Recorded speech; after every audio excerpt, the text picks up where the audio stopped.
Well, good evening, everyone.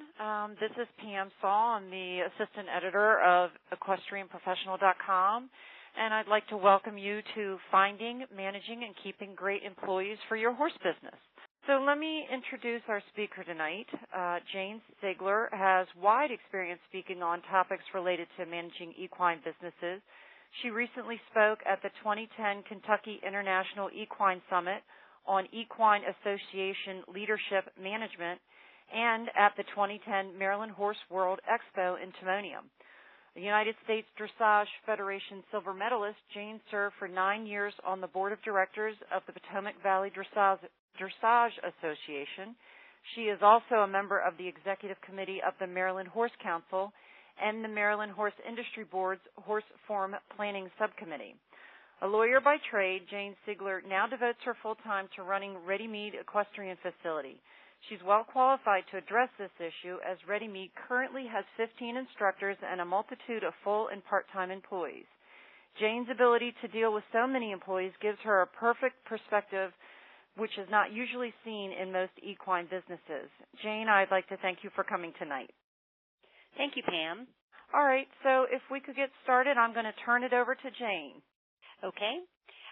First of all, I want to thank everyone for the opportunity to be here tonight, and I'm really looking forward to chatting with you all on this very challenging topic, which, as you know, is finding, managing, and keeping great employees for your horse business.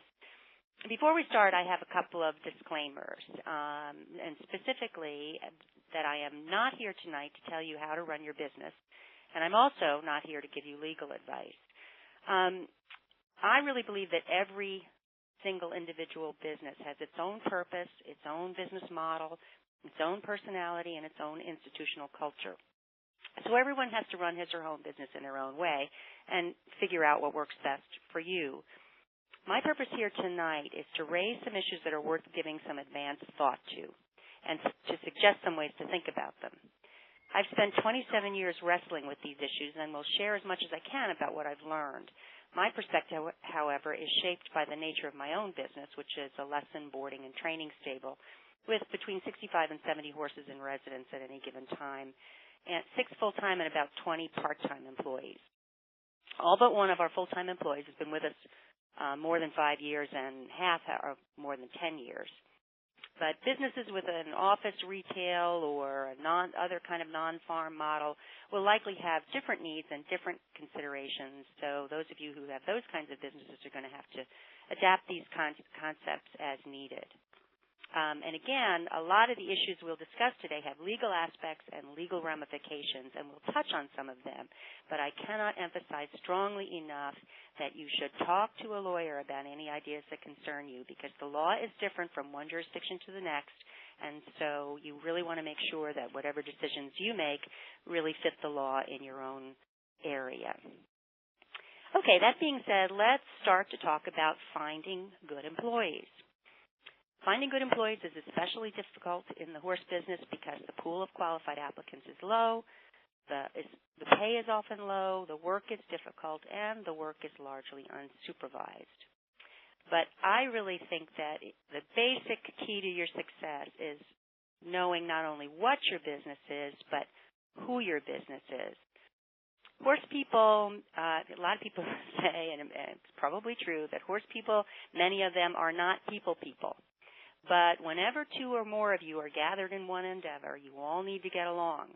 And basic compatibility of character, interest, and ethic among all the players is pretty important when you're in the trenches together. So a good starting point is to know what the job is, and that means a job description. You really need to take the time out to write a detailed job description, because that can keep you from inadvertently hiring the wrong person for the job, which will cost you a lot in terms of time, energy, and even profit. Written job descriptions are also useful for after you hire someone for things like performance evaluations, and they can even play a role when at the time comes that you need to terminate someone. So what is a job description? On the slide here, you'll see there are some basic elements to include in a job description, things to consider about whether you're talking full-time versus part-time, what the hours should be, transportation requirements, education, experience, duties, who the supervisor will be. essential physical and mental functions required, including language skills, use of any equipment, working conditions,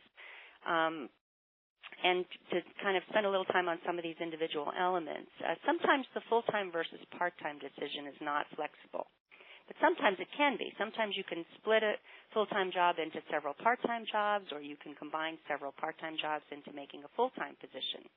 And that you might sometimes want to do if a really great person walks in the door, but they've got some complicated scheduling problems, and you might be able to be flexible in order to snag a desirable employee. But keep in mind that whether a job is full-time or part-time has other implications, and including things like expectations on both sides about the level of compensation, about benefits, about job growth, future opportunities. And then you need to think about the considerations for determining the amount of education and experience you will require. And there's kind of two sides to that coin. One is the amount of training that you will need, or that you will want, or that you will have the time to do. And the other is to think about the willingness of a new employee to learn to do things your way. And in some cases, that may mean that the more training and experience an applicant has, the less willingness they may have to adapt to your system. It's the kind of old dog, new tricks problem. And then when you're thinking about duties, be very, very specific. And a lot of people get into trouble because they kind of assume that, well, everybody knows what a stall cleaner does. And that may be true, but are you expecting a stall cleaner to also add bedding to the stalls? And it may come as a surprise to you that the stall cleaner you hire doesn't think they have to do that. So you really need to get very, very specific when you're thinking about these things. And the last point I want to make on this subject is to, when you think about the physical and mental functions that are required, you need to be very clear about them, and you have to be specific about the task. In other words, if you are hiring a feeder, you might want to say that a requirement is that they be able to handle 50-pound bales of hay. And you put that in the job description, and that can save you some legal problems in the future in the event that you get into some question of discrimination about someone's capabilities. The next piece of the puzzle when you're hiring someone is to have an actual job application form. And you should have this form made up ahead of time so that you can give it to everyone who applies for the job, so you make sure you get the same information from everyone so that you can then evaluate them when you're trying to make a hiring decision. And as the slide shows here, there's some very basic elements: identity and contact information, emergency contact information, relevant job histories, experience, skills, references. And one really important thing is to put in the job description, the job application rather, a line that they sign that they have read and can perform the job description. And the point of that is that in many jurisdictions, probably most jurisdictions, or even all jurisdictions in the United States at least, you are very restricted about what you can actually ask a person about their physical capabilities, their personal life, those kinds of things. So the only thing you can do is list what your requirements are and then have them sign that they've read those requirements and they can do them. That is the way you save yourself from getting into legal problems and discrimination claims. And then, again, it's a good idea to have your job application form reviewed by an attorney before you go ahead and start using it. In some jurisdictions, you may have to put some things on there like equal opportunity employer. That may also be a requirement of the law.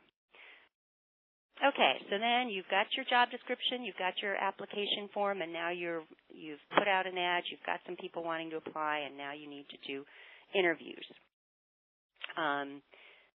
Point number one, as I was just saying, make sure you understand the law about what you can and cannot ask. In other words, most direct questions about the applicant's age, race, gender, national origin, marriage or parenthood status, arrest record, physical disability are off limits, at least in the United States. And so that, again, that's why you have to have the list in the job description of what you're going to require, and then just have them sign that they can do that. Other things to think about when you're doing interviews is pay attention